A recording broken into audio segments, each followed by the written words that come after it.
नमस्कार दोस्तों, अगर आप सभी लोग बैंक एग्जाम्स की प्रिपरेशन करना चाहते हैं, वो भी 2026 के बैंक एग्जाम्स को अटेम्प्ट करना चाहते हैं, तो ये वीडियो आपके लिए है। इस वीडियो में मैं आपको complete syllabus, exam complete pattern और उसको प्रिपेयर करने की कंप्लीट स्ट्रैटेजी सब कुछ इस वीडियो में बताऊंगा। ध्यान से देखिएगा, वीडियो थोड़ा लंबा हो सकता है, एक एक डिटेल में चीजें बताने वाला हूं, है ना। अगर आप एलिजिबल हैं कि नहीं है, सारी चीजें दोस्तों इसमें पता चलेगी।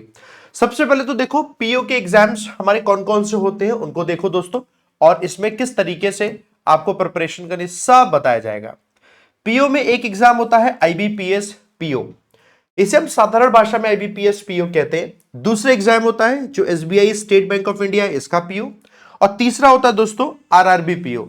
ये हम एग्जाम के नेम है जो कि हम साधारण भाषा में इनको हम बोलते हैं।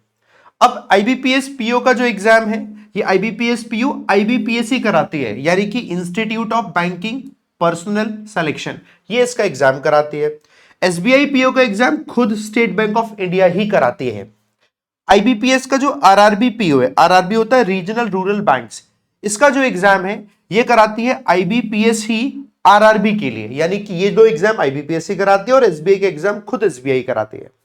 ओके, अब जब आप आईबीपीएस पीओ जिसे बोलते हैं, तो आईबीपीएस पीओ को हम बोलते हैं प्रोबेशनरी ऑफिसर। जब आप इस एग्जाम को देते हैं तो आपको प्रोबेशनरी ऑफिसर की पोस्ट मिलती है किसी भी सरकारी बैंक में, जिनको हम नेशनलाइज्ड बैंक कहते हैं, इन्हीं को हम पब्लिक सेक्टर बैंक्स भी कहते हैं, सिर्फ एसबीआई को छोड़कर। एक्सेप्ट एसबीआई क्यों लिखा है? क्योंकि एसबीआई का अपना अलग से पेपर होता है। तो बाकी जितनी भी आपकी नेशनलाइज बैंक से 11 नेशनलाइज बैंक जो बाकी बची एसबीआई को छोड़कर, उन सभी में जो प्रोबेशनरी ऑफिसर की पोस्ट होती है उसमें आप दोस्तों लगते हैं। एसबीआई में तो प्रोबेशनरी ऑफिसर आप लगेंगे एसबीआई में, और जब आप आरआरबी में जाते हैं तो वहां पर प्रोबेशनरी ऑफिसर ना होकर उसको हम ऑफिसर स्केल 1 कहते हैं। साधारण भाषा में से हम आरआरबी पीओ कह देते हैं, यानी ग्रामीण बैंक में पीओ होना। तो आप जिस भी जगह पर जिस भी स्टेट से, सपोज आप उत्तर प्रदेश से फॉर्म भर रहे हैं, तो उत्तर प्रदेश में जितनी भी ग्रामीण बैंक है उन सभी ग्रामीण बैंक में आप प्रेफरेंस रखेंगे, उसके अकॉर्डिंग आपको पीओ जो बोलते हैं साधारण भाषा में, या फिर ऑफिसर स्केल 1 की पोजीशन आपको मिलती है। इसी को असिस्टेंट मैनेजर भी कहा जाता है। तो ये तो हमारे पीओ एग्जाम्स के बारे में हमने एक इंफॉर्मेशन ले ली, ठीक है। अच्छा, पीओ एग्जाम्स हो गए, अब इन्हीं की ही एलिजिबिलिटी क्राइटेरिया पर हम आते हैं। देखो, आपको इन सभी एग्जाम्स के लिए ग्रेजुएशन कंप्लीट होना जरूरी है इन एनी डिसिप्लिन। का मतलब है आपने ग्रेजुएशन में कुछ भी किया हो, चाहे बीए किया हो, बीएससी किया हो, बीटेक किया हो, बीबीए किया है, बीसीए किया हो, कुछ भी किया हो, बट ग्रेजुएशन हो फ्रॉम अ रिकॉग्नाइज्ड यूनिवर्सिटी। आपने रेगुलर से किया हो ग्रेजुएशन, या फिर आपने डिस्टेंस लर्निंग से भी किया हो, सभी में आप एलिजिबल होते हैं। ये आपका क्वालिफिकेशन की एलिजिबिलिटी क्राइटेरिया है। एज में आप आईबीपीएस पीओ, बहुत ध्यान सुनना, आईबीपीएस पीओ, एसबीआई पीओ, इन दोनों एग्जाम्स में आप 20 से 30 इयर्स के होने चाहिए। ये मैं अनरिजर्व्ड कैटेगरी, जिसे जनरल कैटेगरी कहते हैं, उसकी बात बता रहा हूं। बाकी अगर आप अनरिजर्व्ड कैटेगरी में नहीं, किसी रिजर्व्ड कैटेगरी में है, तो उसके लिए किसी भी सरकारी नौकरी के लिए जो आपको रिलैक्सेशन मिलता है वो रिलैक्सेशन यहां भी मिलता है। जैसे कि अगर आप ओबीसी से हैं तो आपको 3 साल का रिलैक्सेशन मिलेगा, है ना, नॉन क्रीमी लेयर के लिए। और अगर आप एससी एसटी से तो उनको 5 साल का रिलैक्सेशन मिलता है। ऐसे ही अगर आप पीडब्ल्यूबीडी कैटेगरी से तो सबके लिए अलग अलग जो भी रिलैक्सेशन है वो रिलैक्सेशन हर जगह मिलता है। तो मैं बात यहां पर अनरिजर्व्ड कैटेगरी की सारी जो है एलिजिबिलिटी क्राइटेरिया बता रहा हूं। तो ये तो आईबीपीएस पीओ, एसबीआई पीओ का एज का क्राइटेरिया हो गया, और ये क्राइटेरिया हो गया आरआरबी पीओ का, रीजनल रूरल बैंक के पीओ का। इसमें 18 से 30 साल इसका एलिजिबिलिटी क्राइटेरिया, यानी ये 18 से स्टार्ट हो जाती है। ये हमारे सामने क्वालिफिकेशन और एज की बात हो गई। अब कितनी बार हम अटेम्प्ट कर सकते हैं कोई पेपर, नंबर ऑफ अटेम्प्ट्स क्या कुछ फिक्स्ड है? तो देखो, no fixed limit for IBPS and RRB. IBPS और आरआरबी में कोई फिक्स लिमिट नहीं है। आप 18 के होते हो, आरआरबी देना शुरू कर दो 30 साल तक, है ना। आप 20 के होते हो, आईबीपीएस पीओ देना शुरू कर दो जब तक आपकी उम्र नहीं होती 30 साल तक, और अगर आपके पास रिलैक्सेशन है जब तक दे सकते हो तब तक। लेकिन एसबीआई पीयू में जब आते हो तो इसमें कैटेगरी वाइज अटेम्प्ट लिमिट होती है। जनरल कैटेगरी के लिए सिर्फ इसमें 4 ही अटेम्प्ट होते हैं। ये 4 अटेम्प्ट आपके मेंस के काउंट होते हैं। जैसे कि अगर आपने एसबीआई पीओ का पेपर दिया, बहुत ध्यान से सुनना, तो ये पीओ का पेपर में पहले प्री एग्जाम होता है, फिर आपका दोस्तों मेंस एग्जाम होता है, उसके बाद आपका इंटरव्यू होता है, इंटरव्यू से पहले साइकोमेट्रिक टेस्ट, अगर आप प्री एग्जाम पहली बार दिया, आपने प्री क्वालिफाई नहीं किया, तो ये अटेम्प्ट काउंट नहीं होगा। अटेम्प्ट तब काउंट होता है जब आपने प्री क्वालिफाई करके मेंस अटेम्प्ट किया। जब आप मेंस अटेम्प्ट करते हैं तो ये आपका एक अटेम्प्ट काउंट होगा। दोबारा मेंस अटेम्प्ट किया लेकिन इंटरव्यू तक नहीं पहुंच पाए, इंटरव्यू क्वालिफाई नहीं कर पाए, या इंटरव्यू मेंस भी क्वालिफाई नहीं कर पाए, तो भी आपका अगर मेंस अटेम्प्ट किया तो ये 2 काउंट होगा। इस तरीके से 4 बार ही आप दे सकते हो एसबीआई पीओ का पेपर। ये दोस्तों इसमें अटेम्प्ट की लिमिट होती है, ठीक है। अच्छा, अब देखो नेक्स्ट पॉइंट इसी को लेकर बताता हूं। जितने फेजेस होते हैं उन फेजेस को समझते हैं। सिलेक्शन प्रोसेस को, आईबीपीएस पीओ है ना, इसमें आपके सामने प्री मेंस और इंटरव्यू तीनों तक होता है। प्रीलिम्स आता है, पहले प्रीलिम्स का पेपर देंगे, फिर आप मेंस का पेपर देंगे। अब मेंस के पेपर में दोस्तों इंग्लिश का डिस्क्रिप्टिव भी होता है, ठीक है। और उसके बाद दोस्तों आपका इंटरव्यू आता है। आईबीपीएस पीओ के बाद एसबीआई पीओ में देखो स्टेप थोड़े ज्यादा है। प्री का पेपर दोगे, मेंस का पेपर दोगे, मेंस में इसमें डिस्क्रिप्टिव भी होता है, फिर साइकोमेट्रिक टेस्ट होता है, इसका स्कोर अभी तक ऐड नहीं होता, सिर्फ टेस्ट होता है। और उसके बाद दोस्तों आपका इंटरव्यू होता है। इंटरव्यू में जीडी प्लस पीआई होता है, यानी जीडी मतलब ग्रुप डिस्कशन, पीआई मतलब पर्सनल इंटरव्यू। इसे ग्रुप एक्सरसाइज भी कहा जाता है, जीई भी कहा जाता है। ग्रुप एक्सरसाइज और पर्सनल इंटरव्यू सब कुछ होता है इसमें एसबीआई पीओ में। आरआरबी पीओ में प्रीलिम्स होता है, मेंस होता है। इनके मेंस में डिस्क्रिप्टिव भी होता है इंग्लिश में, इसमें डिस्क्रिप्टिव नहीं होता, बस उसके बाद होता है इंटरव्यू। तो देखा जाए तो ये आप सबके लिए सबसे इजी दिखता होगा, और डेफिनेटली है भी इजी, है ना, इसमें तो कोई डाउट भी नहीं है। बट आप आरआरबी पीओ में जिस स्टेट के उसी स्टेट में आपकी नौकरी रहेगी लाइफ टाइम तक। आईबीपीएस पीओ, एसबीआई पीओ ये सेंट्रल की जॉब हेतु होती है, और पूरे ऑल ओवर इंडिया दोस्तों आपकी नौकरी लग जाएगी, कहीं भी ट्रांसफर आपका हो सकता है। तो ये तो हमने देखा इसका एग्जाम में फेजेस होते हैं, इस फेजेस में इनका एग्जाम आगे बनता है। आईबीपीएस पीओ का प्रीलिम्स का एग्जाम पैटर्न समझते हैं। प्रीलिम्स दोस्तों 1 घंटे का होता है, और 1 घंटे में टोटल आपके 100 क्वेश्चंस होते हैं और 100 मार्क्स के होते हैं। अब इंग्लिश इसमें आता है, 30 क्वेश्चंस होते हैं, 30 मार्क्स का, यानी पर क्वेश्चन 1 मार्क का होता है, और इसके लिए 20 मिनट्स मिलते हैं। और ये 20 आपके लिए सेपरेट इंग्लिश के सेक्शन के लिए 20 मिनट्स मिलेंगे। ऐसे ही क्वांट और रीजनिंग आएंगे तो इसमें 35 क्वेश्चंस होते हैं, पर क्वेश्चन 1 मार्क का, 35 मार्क्स हो गए, और 20 मिनट्स इसके लिए भी मिलता है। तो ऐसे मिलाकर टोटल 60 मिनट्स मिलते हैं, लेकिन आपको ये सेक्शनल टाइमिंग दी जाती है, हर सेक्शन के लिए टाइमिंग दी जाती है, और आपको ऐसे प्री में क्वालिफाई करना होता है आईबीपीएस पीओ। इसकी जब कट ऑफ भी आती है ना, तो कट ऑफ में भी हर सेक्शन की कट ऑफ भी क्वालिफाई करनी होती है, और ओवरऑल भी एक कट ऑफ निकल कर आती है, उसको भी क्वालिफाई करना होता है। ये आईबीपीएस पीओ का एग्जाम पैटर्न है प्रीलिम्स का, है ना। इसी के मेंस में आते हैं, तो मेंस अब इस साल से बदल चुका है, 2025 से 2026 में दोस्तों ऐसा ही होगा, क्योंकि अब बदल चुका है। अब 3 घंटे 30 मिनट का पहले होता था, अब 3 घंटे 10 मिनट का टोटल पेपर होगा, और 225 मार्क्स का होता है, मार्क्स वही है, ठीक है। थोड़े थोड़े चेंजेस हो गए, अब आप चेंजेस से दिमाग मत लगाओ, बस ये देखो कि क्या हो गया, क्या है अभी करंट में। तो रीजनिंग और कंप्यूटर मिलाकर बेसिकली रीजनिंग ही ज्यादा पूछी जाती है।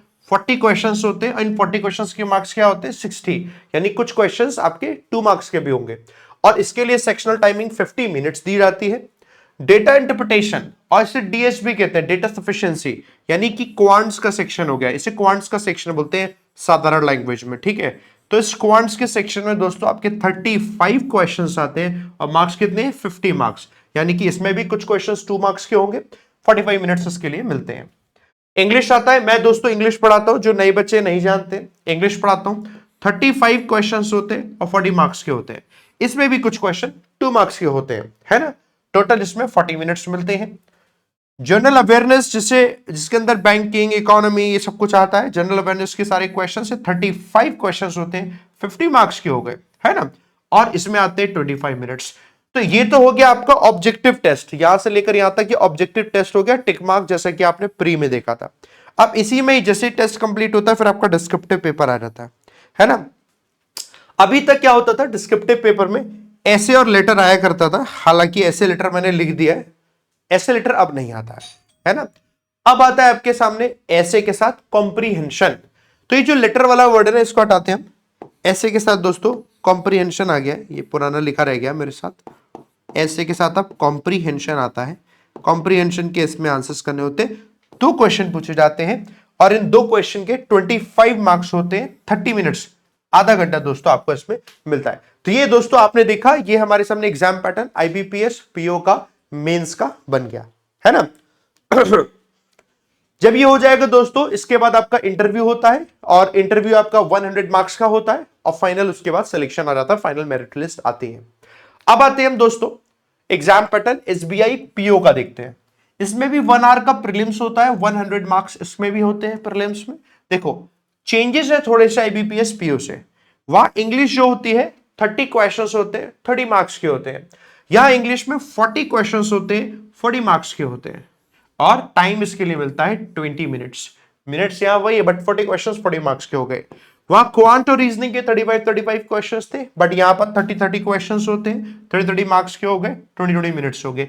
थोड़ा सा चेंज किया गया है यहां पर बट ओवरऑल ऐसा कुछ खास मेजर डिफरेंस नहीं, बट हाँ थोड़ा सा चेंज हो जाता है। तो एसबीआई पीओ में ये ऐसा करके प्रीलिम्स का पैटर्न है। अच्छा मेंस में आते हैं।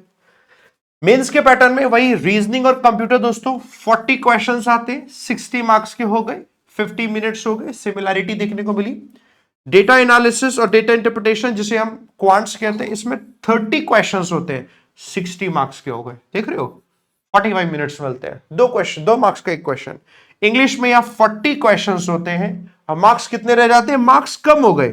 40 क्वेश्चंस होते हैं, मार्क्स सिर्फ 20 हो गए, यानी हर एक क्वेश्चन जो है 0.5 आधे मार्क का हो गया। 40 मिनट्स इसमें मिलते हैं, ठीक है। जीए में आ गया 60 क्वेश्चंस, पर क्वेश्चन 1 मार्क का होता है। यहां पर 60 क्वेश्चंस होते हैं, 60 मार्क्स के, 45 मिनट्स का। ये आपका पूरा ऑब्जेक्टिव हो गया और डिस्क्रिप्टिव इसमें भी आता है।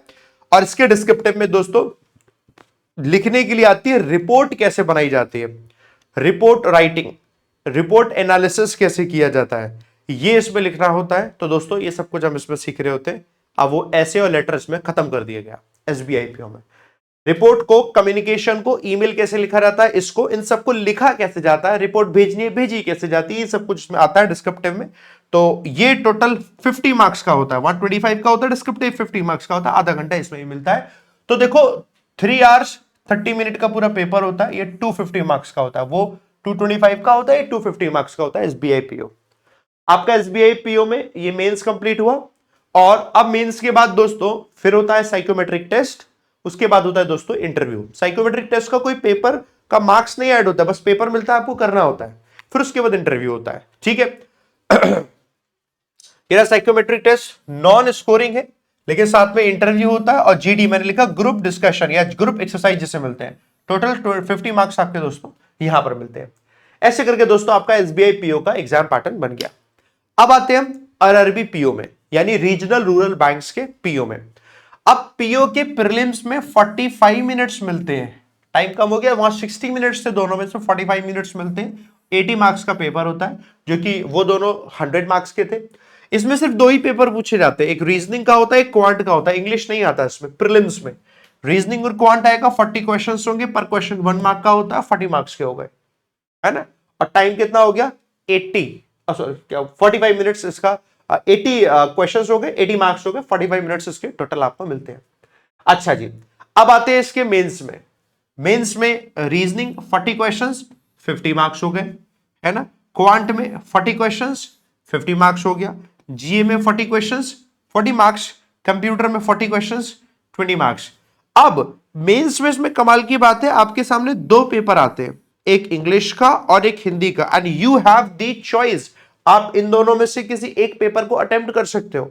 आपको लगता है अगर कि नहीं मेरी हिंदी अच्छी है और मैंने हिंदी की प्रिपरेशन करी है और बैंक एग्जाम्स की नहीं, मैं और भी एग्जाम्स की प्रिपरेशन करता हूं जहां हिंदी को मैंने एज अ सब्जेक्ट पढ़ाई करी है कॉम्पिटेटिव एग्जाम्स के लिए, और आपको लगता है हिंदी में कॉन्फिडेंस ज्यादा है, तो आप यहां हिंदी चूज कर सकते हो, है ना। और अगर आपको लगता है नहीं कि बैंक के अदर एग्जाम्स भी आप देते हो, एसबीआई का पीओ है, क्लर्क है, एसओ है, आरआरबी है, पीओ है, क्लर्क है, एसओ है, आईबीपीएस पीओ क्लर्क एसओ है, एलआईसी के एग्जाम है, असिस्टेंट है, डबल ए है ना, एनआईसीएल के एग्जाम है, इन सब में इंग्लिश आती है, तो इंग्लिश पढ़ी तो इंग्लिश चूज करना। 40 क्वेश्चन होते हैं, पर क्वेश्चन 1 मार्क का, 40 मार्क्स का होता है। ऐसे करके दोस्तों 2 घंटे का पेपर है, 200 मार्क्स का होता है। यह आपका मेंस का पेपर हो गया और इसमें डिस्क्रिप्टिव नहीं आता।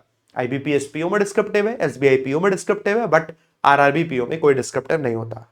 चलो जी, ये तो हमने देखा पैटर्न। अभी हमने पीओ के 3 बड़े एग्जाम्स जो होते हैं उसके पैटर्न हमने देख लिए।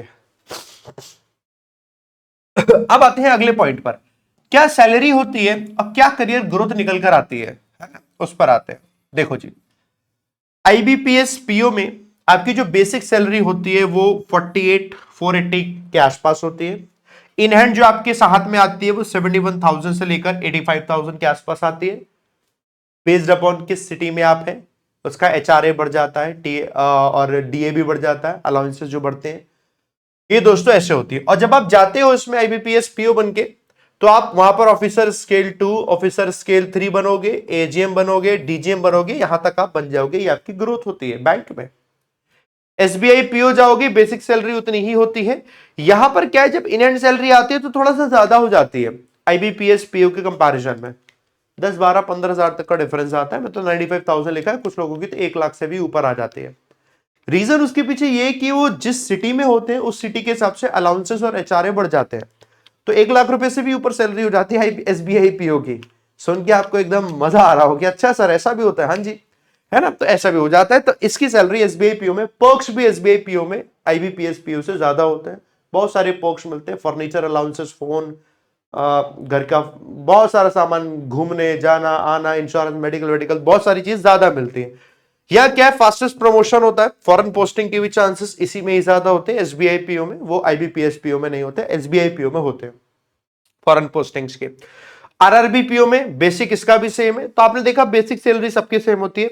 इसकी आरआरबी पीओ और आईबीपीएस पीओ की सैलरी सिमिलर ही सी होती है। अंतर जो डिफरेंस आता है वो एचआरए का डिफरेंस आ जाएगा अलाउंसेस में। लोकल पोस्टिंग से रहेंगी, इसमें थोड़ा लिमिटेड ट्रांसफर्स ही रहते हैं, क्योंकि ये आपका स्टेट ही के, जिस स्टेट में आपने अप्लाई किया उस स्टेट के लिए होती है। तो ये हमारे सामने सैलरी और ग्रोथ करियर आपने देखा तीनों का। अब व्हाट मेक्स सिलेक्शन डिफिकल्ट, क्या प्रॉब्लम है सिलेक्शन डिफिकल्ट होता है? Number 1 point, huge competition, around 20 to 25 lakh plus aspirants yearly होते हैं इसी में। अब इतने लाख एस्पिरेंट्स में सीरियस कितने होते हैं? सीरियस 2 लाख भी होंगे अगर तो फिर 2 लाख भी बहुत है, क्योंकि वैकेंसीज नहीं है इतनी। एंड दैट्स व्हाई दोस्तों ह्यूज कंपटीशन इसमें होता है। डिफिकल्टी लेवल देखा जाए तो जो प्री होता है, प्री का फोकस होता है कि आपकी स्पीड कितनी है, स्पीड बेस्ड होता है, चेक किया जाता है। जो मेंस होता है वो कॉन्सेप्ट बेस्ड होता है। मेंस में कॉन्सेप्चुअल नॉलेज ही चेक की जा रही होती है, हर एक सब्जेक्ट में आपको कितनी नॉलेज है कॉन्सेप्ट्स की। इस तरीके से इसका डिफिकल्ट लेवल जो है बनता है। लैक ऑफ कंसिस्टेंसी रही तो सिलेक्शन नहीं होता। 4 दिन पढ़े, 5वें दिन छुट्टी कर ली, रिलैक्स कर लिया, फिर पढ़े, फिर छुट्टी रिलैक्स, फिर पढ़े छुट्टी रिलैक्स, नहीं होगा। मेंटोरशिप अच्छी नहीं मिली तो गड़बड़ हो जाएगा। कुछ भी पढ़ रहे हैं, किसी भी पीडीएफ को पढ़ रहे हैं, कहीं से भी क्वेश्चन कर रहे हैं, एनालिसिस ढंग से नहीं हो पा रहा, मेंटोरशिप नहीं मिली तो गड़बड़ हो जाएगा। राइट मटेरियल नहीं पढ़ा तो सिलेक्शन नहीं होगा। बैंक के प्रीवियस ईयर पेपर्स इतनी ज्यादा हेल्प नहीं करते, बट हाँ 1-2 साल के जरूर देखकर आप आइडिया लगा सकते हो। ज्यादातर मॉक पेपर हेल्प करते हैं। किसी सिर्फ किताबों से पढ़कर सिलेक्शन नहीं हो सकता, इसीलिए क्योंकि प्रीवियस ईयर पेपर हेल्प नहीं करते। वरना किताबों में जो छपा होता है हम उसे आराम से कर सकते हैं, जैसे कि एसएससी के एग्जाम्स में, यूपीएससी के एग्जाम्स में, नीट जेई के एग्जाम्स में होता है। वो यहां नहीं होता, पैटर्न थोड़ा बदलता रहता है, इसलिए अपडेटेड पैटर्न की जरूरत होती है। राइट मटेरियल बहुत ज्यादा जरूरी है। स्पेशली जैसे मैं इंग्लिश की बात करूं तो मैं न्यूज़पेपर पढ़ाता हूं। पहले मैं द हिंदू न्यूज़पेपर पढ़ाया करता था, 10 साल हो गए मुझे न्यूज़पेपर पढ़ाते हुए। बट अब मैंने काफी टाइम से द हिंदू को छोड़कर लाइव मिंट न्यूज़पेपर पढ़ाना शुरू किया है, क्योंकि अब पेपर में इस तरीके के ही आर्टिकल आ रहे हैं, द हिंदू वाले आर्टिकल नहीं आ रहे हैं। नहीं आ रहे तो हमें चेंज करना पड़ेगा, इसलिए चेंज जो है आपको ऑनलाइन करके ही बड़ा हेल्प इसका मिलता है। तो इसकी परेशानी नहीं लेना, उसका मतलब परेशान मत होना, मैं आपको बताता हूं। आप चाहो तो यूट्यूब से भी पढ़ सकते हो, लेकिन यूट्यूब से टुकड़ों में मिलती है चीजें। कोई चीज कहीं आपको पसंद आ रही, कहीं कुछ मिल रहा है, कहीं कुछ। सिलेक्शन के लिए चाहिए फुल मेंटरशिप, और फुल मेंटरशिप के लिए मैं आपको दिखा देता हूं पहले एक बार सिलेबस। ध्यान से सुनना, इंग्लिश लैंग्वेज का सिलेबस देखेंगे ध्यान से कि क्या एग्जाम में आता है। देखो मैंने 2 चीजें लिख रखी हैं इंग्लिश में। प्रीलिम्स में क्या क्या टॉपिक देखने को मिलते हैं, मेंस में क्या क्या टॉपिक देखने को मिलते हैं। जैसे कि रीडिंग कॉम्प्रिहेंशन दोनों में आता है। अब प्रीलिम्स में आरसीएस थोड़े शॉर्ट होते हैं, story based, economy based, banking, moral, social issues in पर बेस्ड होते हैं। वही जब मेंस में आता है तो यही आरसीएस लॉन्ग आरसीएस हो जाते हैं। इकोनॉमिक होते हैं, सोशल, बैंकिंग, एडिटोरियल इन पर बेस्ड होंगे। इन्फेरेंस्ड और टोन बेस्ड क्वेश्चंस ज्यादा होते हैं, ये आपके मेंस में बनते हैं, है ना। तो ये रीडिंग कॉम्प्रिहेंशन दोनों में आता है। नेक्स्ट टॉपिक होता है close test. Close test word based blanks होते हैं। ग्रामर और वोकैबुलरी दोनों की ही नॉलेज अगर आप ध्यान रखोगे तो प्रीलिम्स में आप इसे कर सकते हो। लेकिन यही जब मेंस में बनते तो मेंस में थोड़ा सा डिफिकल्ट बनाने के लिए इसी को डबल फिलर्स में ऐड कर देते हैं। वोकैबुलरी कॉन्टेक्चुअल वोकैबुलरी का इस्तेमाल होता है, जैसे कि कहीं लिखा है इंक्रीज, कहीं लिखा है एलिवेट। अब आपको पता होना चाहिए इंक्रीज कहां लगेगा, एलिवेट कहां लगेगा, एनहेंस कहां लगेगा, सबके यूजेज अलग अलग है। ये कॉन्टेक्चुअल वोकैबुलरी पैराग्राफ लेवल के क्लोज टेस्ट दे दिए जाते हैं, तो ये लेवल आपका इंक्रीज हो जाता है, ये बेसिक डिफरेंस होता है। एरर डिटेक्शन और सेंटेंस करेक्शन इसमें आते हैं प्रीलिम्स मेंस दोनों में। जब आपके प्रीलिम्स में आएंगे तो ग्रामर बेस्ड एरर फाइंडिंग करनी है, जो भी आपके ग्रामर के टॉपिक होते हैं, जैसे टेंसेस हो गए, सब्जेक्ट वर्ब एग्रीमेंट, आर्टिकल्स हो गया, प्रीपोजिशंस हो गए, मॉडिफायर्स हो गए यानी आर्टिकल्स हो गए, ये सब पर बेस्ड आते हैं। बट यही चीज जब आपका मेंस में आती है तो सेंटेंसेस बड़े हो जाते हैं, कॉम्प्लेक्स बन जाते हैं सेंटेंसेस, कॉम्प्लेक्स एरर डिटेक्शन आते हैं। है तो वही चैप्टर जो आपने यहां पढ़े, बढ़िया कॉम्प्लेक्स बन जाते हैं। पैरेललिज्म का मतलब हो जाएगा, पैरेललिज्म का मतलब हो जाएगा कि आपका ग्रामर है बट हाँ ध्यान देना और डिटेल में, डिटेल कॉन्सेप्ट है और कुछ नहीं है ना, कि अगर यहां पास्ट की बात हो रही तो यहां भी पास्ट की होना चाहिए, यहां जीरेंड है तो यहां भी जीरेंड होना चाहिए, ऐसे तो डिटेल में चीजें ज्यादा बन जाती है। मॉडिफायर्स, फ्रेजल वर्ब्स, इन पर बेस्ड, क्योंकि फ्रेजल वर्ब से आप जब तक याद नहीं करोगे तब तक उसके मतलब नहीं समझ में आएंगे, कर पाना मुश्किल है, थोड़े एडवांस स्ट्रक्चर बन जाते हैं, कॉम्प्लेक्स सेंटेंस बन जाते हैं। सेंटेंस रीअरेंजमेंट और पैराजम्बल्स ये दोनों में ही आते हैं। बेसिक पैराग्राफ ऑर्डर पूछ ले जाते हैं कनेक्टर बेस्ड, आप आराम से कनेक्टर को पहचान के कि हाँ यहाँ पर बट है इसका मतलब ये कनेक्शन दे रहा है, या हाउ एवर है तो अच्छा ये बन रहा है, सो दिया है तो अच्छा ये बन रहा है, देयरफॉर से आप पहचान पा रहे। पर जब मेंस में आते हैं तो कंप्लीटली लॉजिक्स पर बेस्ड है, तो लॉजिकल फ्लो देखना होगा, इन्फरेंस बेस्ड जो पैराजम्बल्स है वो देखने होंगे, डबल सेंटेंस कनेक्टर्स देखने होंगे, मतलब थोड़ा सा डिटेल में पूछ लिया जाता है। फ्रेज रिप्लेसमेंट, सेंटेंस इंप्रूवमेंट ये आ जाते हैं, ग्रामर ईडियम बेस्ड आएंगे, और वहां वही कॉन्टेक्चुअल रिप्लेसमेंट्स, टोन, स्ट्रक्चर और लॉजिक का इस्तेमाल करके, तो वही जो है लेवल उसका हायर हो जाता है। फिल इन दी ब्लैंक्स आते हैं, यूजुअली प्रीलिम्स में सिंगल फिलर्स आते हैं, कई बार डबल फिलर्स भी दे दी जाते हैं, लेकिन डबल भी होंगे तो फिर वो थोड़ा मुश्किल नहीं होते, आसान ही होते हैं। मेंस में डबल और ट्रिपल ही आएंगे और ये मुश्किल होते हैं, कॉन्टेक्स्ट बेस्ड होते हैं वो कैब के साथ में। एक टॉपिक होता है जिसे वर्ड यूजेज और वोकैबुलरी कहते हैं, एंटोनम, सिनोनम और उस वर्ड का यूजेज क्या है ये सब कुछ पूछ लिया जाता है। वही जब मेंस में जाता है तो उसी वोकैबुलरी को डिटेल में पूछने के लिए कॉन्टेक्स्ट में, मैच द कॉलम में पूछ लेंगे, वर्ड का पेयर बना के पूछ लेंगे। स्पेलिंग एरर है, पूछा जाएगा गलत स्पेलिंग क्या है ये देख लेंगे, वहां पर स्पेलिंग तो पूछी जाएगी लेकिन थोड़ा सा एडवांस लेवल की हो जाती है। ईडियम, फ्रेज और फ्रेजल वर्ब पर क्वेश्चन आएंगे, यहाँ बेसिक लेवल के हो गए, वहां बस एडवांस लेवल के हो गए, इतना डिफरेंस आता है। ग्रामर रूल्स की अलग अलग जगह पूछ ली जाती है, अलग अलग टाइप की मिसलेनियस टाइप के क्वेश्चंस बनते हैं, चाहे यहां बने चाहे यहां बन जाए, दोनों में बन जाते हैं। ये हमारा सिलेबस हो गया पूरा इंग्लिश का, आप इतना कर लोगे काम बन गया। बाकी रही डिस्क्रिप्टिव की बात, तो डिस्क्रिप्टिव में इन टॉपिक से नहीं कुछ बनता, डिस्क्रिप्टिव के लिए डेली एडिटोरियल रीडिंग करो। विशाल परियार यूट्यूब चैनल अगर आप नहीं जानते हैं तो एक चैनल है विशाल परियार यूट्यूब चैनल, मेरे ही नाम से, डेली सुबह 7 बजे मैं वहां पर एडिटोरियल रीडिंग कराता हूं, तो आप मेरे साथ एडिटोरियल रीडिंग करिए, आपकी वोकैबुलरी स्ट्रांग होगी, आपका रीडिंग कॉम्प्रिहेंशन का तरीका स्ट्रांग हो जाएगा, 100% स्ट्रांग होगा। आप आइए करिए, ठीक है। अच्छा, इसके बाद अब आते हैं हम क्वांटिटेटिव एप्टीट्यूड। देखो क्वांट्स में पढ़ाता नहीं हूं, लेकिन क्वांट्स पढ़ाने वाले सर, रीजनिंग पढ़ाने वाले सर और जीए पढ़ाने वाले सर, उनसे मैंने कहा आप अपना अपना सिलेबस मेरे को दे दो, तो उन्होंने सिलेबस दिया है, तो एक बार आप लोग इस पर नजर डाल लेंगे, है ना। जैसे कि आपके सामने प्रीलिम्स और मेंस में सिंप्लीफिकेशन ऑफ अप्रोक्सीमेशन इसके क्वेश्चंस आते हैं। प्रीलिम्स और मेंस में एक बार आप इसको देखो, नंबर सीरीज आता है, क्वाड्रेटिक इक्वेशन आती है, डेटा इंटरप्रिटेशन के क्वेश्चन आते हैं, अर्थमेटिक वर्ड प्रॉब्लम की क्वेश्चन आते हैं। क्वेश्चन किस तरीके के आप देख लो, स्क्रीनशॉट लेना इसका। मेंसुरेशन, ज्योमेट्री के क्वेश्चन आएंगे, परम्यूटेशन, कॉम्बिनेशन, प्रोबेबिलिटी के क्वेश्चन होंगे, डेटा सफिशिएंसी के क्वेश्चन, इनइक्वालिटीज न्यूमेरिक वाले होंगे, और सिंप्लीफाइड अर्थमेटिक सेट्स, ये सब क्वेश्चंस आपके आते हैं। कुछ चीजें प्रीलिम्स में नहीं आती तो वहां लिख दिया उन्होंने रेयर इन प्रीलिम्स, बट आपके मेंस में आते हैं, वो आप लोगों को देखो करना है। ये सिलेबस आपका क्वांट्स का हुआ। अब आते हैं दोस्तों रीजनिंग के लिए। तो रीजनिंग में सर ने बताया हुआ है seating arrangement, puzzles, syllogism, inequality, coding decoding, blood relations, direction sense, order and ranking, alpha numeric, miscellaneous series, input output, logical reasoning, data sufficiency, ये सब दोस्तों आपके टॉपिक है जो कि आपको पढ़ने हैं अगर आपको मेंस, अगर आपको प्री मेंस दोनों पूरा रीजनिंग पढ़ना है तो। अब देखो जनरल अवेयरनेस में क्या आता है, current affairs around last 6 to 8 months के, banking awareness, static GK, government schemes, financial और economic awareness, static banking section, इसी में सब आपका इंक्लूड हो रखा है। Headquarters, taglines of banks, merger of bank, small finance, payment banks, GDP, inflation, financial deficit, यह सब आपको पढ़ना है। अच्छा, अब आते हैं कंप्यूटर, जो आपका कंप्यूटर जो पढ़ने का सिलेबस होता है। कंप्यूटर में कंप्यूटर के fundamentals, computer hardware, computer software, operating system, concepts, networking, internet and email, database management system, computer security, ये सब दोस्तों आपके सामने यहां पर आता है। ये तो मैंने सिलेबस आपको बता दिया। अब इस सिलेबस को कवर करने के दो तरीके, आप यूट्यूब से चाहो तो वहां से भी कवर कर सकते हो, पेड क्लास से चाहोगे तो वहां से भी कवर हो सकता है।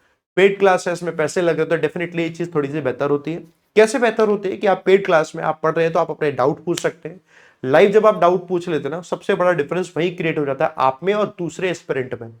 डाउट क्लियर हुआ तो आप ऑटोमेटिकली आगे बढ़ गए, आपको और ज्यादा क्लैरिटी से समझ में आया, आप एग्जाम में बड़े कॉन्फिडेंट होकर कर पाएंगे।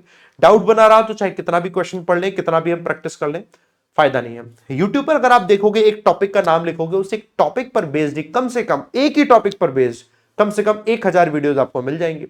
और इन 1000 वीडियोस को आप पढ़ोगे, उसमें दुनिया भर तरीके से, अलग अलग तरीके से हर टीचर ने पढ़ाया हुआ होता है, वो बहुत क्लटर हो जाएगा। बेटर रहता है एक सिस्टमैटिक कोर्स में पढ़ना। तो देखो, अगर आप पढ़ना चाहते हो तो मैं आपको दिखा देता हूं। 30 अक्टूबर से एक बैच शुरू हो रहा है। आप कब देख रहे हैं आई डोंट नो। 30 अक्टूबर 2025 से बैच शुरू हो रहा है और इस बैच का नाम है दोस्तों विक्ट्री बैच।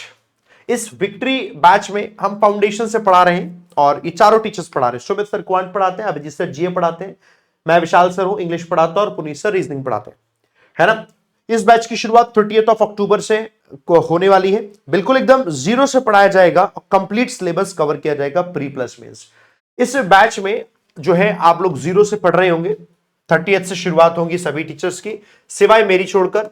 मेरी जो क्लास है वो 3 नवंबर से शुरुआत होगी, 3 नवंबर। 3 नवंबर से इंग्लिश की शुरुआत होगी। मैं दोस्तों 3 PM पर लाइव पढ़ाऊंगा, है ना, लाइव। बाकी रिकॉर्डेड तो आप कभी भी देख सकते हो क्लास को।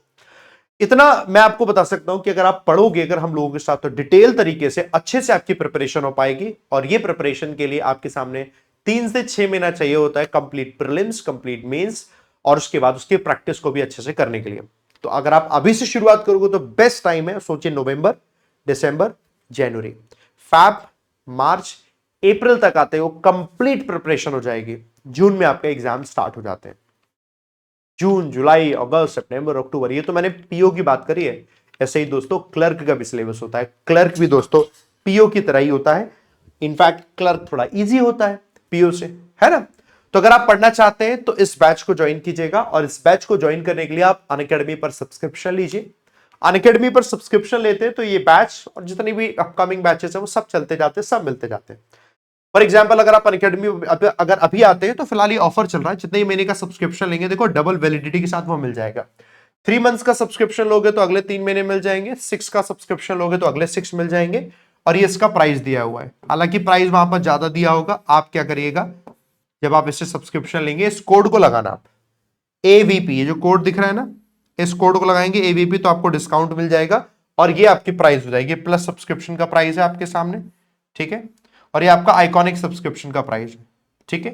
ये आपके प्राइस हो जाएंगे, आप इसका बेनिफिट उठाइए और बढ़िया से पढ़कर आगे बढ़िए, ठीक है।